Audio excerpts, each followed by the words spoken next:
U.S. President Joe Biden and his predecessor Donald Trump faced off in the first presidential debate for the upcoming U.S. elections, giving the world a sneak peek on what's in store for this year's race to the White House. That's right, Gretch. The two candidates exchanged views and insults over a range of topics, which include conflicts that the United States is involved in and their capacity to govern in their sunset years. One News had an extensive coverage of that debate earlier today, and if you missed it, here's what went down. President of the United States, Joe Biden. Donald Trump. The first debate of the 2024 U.S. elections kicked off between Democrat President Joe Biden and returning Republican candidate Donald Trump. This is their second time going head-to-head in a debate since squaring off back in 2020. Same as last time, there was no handshake to kick off the debate hosted by CNN. The two answered questions on a range of topics, including immigration, economic policy, and geopolitical conflict. Trump wasted no time accusing Biden of driving the country into war. The United States is currently embroiled in various armed conflicts, specifically by aiding Ukraine in its war against Russia and Israel in its fight against Hamas over in Gaza. We're a failing nation right now. We're a seriously failing nation. And we're a failing nation because of him. His policies are so bad. His military policies are insane. They're insane. These are wars that will never end with him. He will drive us into World War III, and we're closer to World War III than anybody can imagine. We are very, very close to World War III, and he's driving us there. And Kim Jong-un and President Xi of China, Kim Jong-un of North Korea, all of these, Putin, they don't respect him. They don't fear him. Biden responded by citing the United States' role as a global big brother. And right now, we're needed. We're needed to protect the world because our own safety is at stake.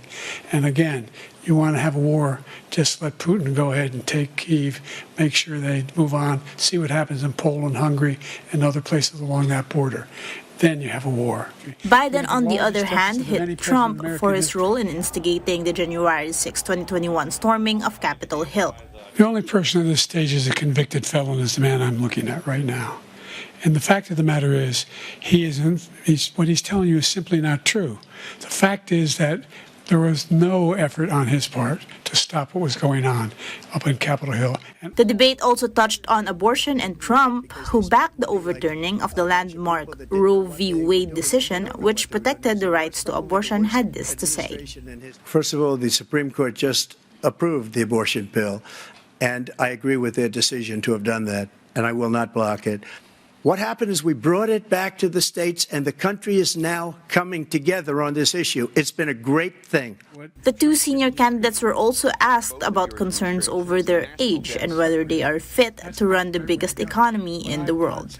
Here's what Biden, 81, and Trump, 78, had to say. But I took 2 cognitive tests. I took physical exams every year. And, you know, we knock on wood wherever we may have wood, that I'm in very good health. I just won 2 club championships, not even senior, 2 regular club championships. To do that, you have to be quite smart, and you have to be able to hit the ball a long way, and I do it. He doesn't do it. He can't hit a ball 50 yards. Look, I'd be happy to have a driving contest with him. The reason I got my handicap, which when I was vice president, down to a 6. But by the way, I told you before, I'm happy to play golf if you carry your own bag. Think you can do it? Many pundits have weighed in on the two candidates' performance in the 19-minute debate, and many seem to think that Biden stumbled over his answers and clearly had a hard time communicating his statements. His team had said that he was suffering from a cold, and clearly that did not do him any favor in the talking battle against Trump. Democrats are reportedly alarmed following Biden's performance. Making sure that we continue to strengthen our healthcare system, making sure that we're able to make every single solitary person eligible for what I've been able to do with the COVID. With dealing with everything we have to do with. Look, if we finally beat Medicare.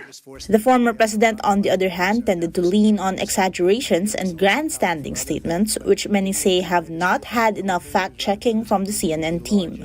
The U.S. presidential debate caters mostly to the American electorate and covers domestic issues. In the meantime, political observers, including those here in the Philippines, continue to look for cues on the possible outcome of the U.S. election in November and how it would impact Philippine-U.S. relations.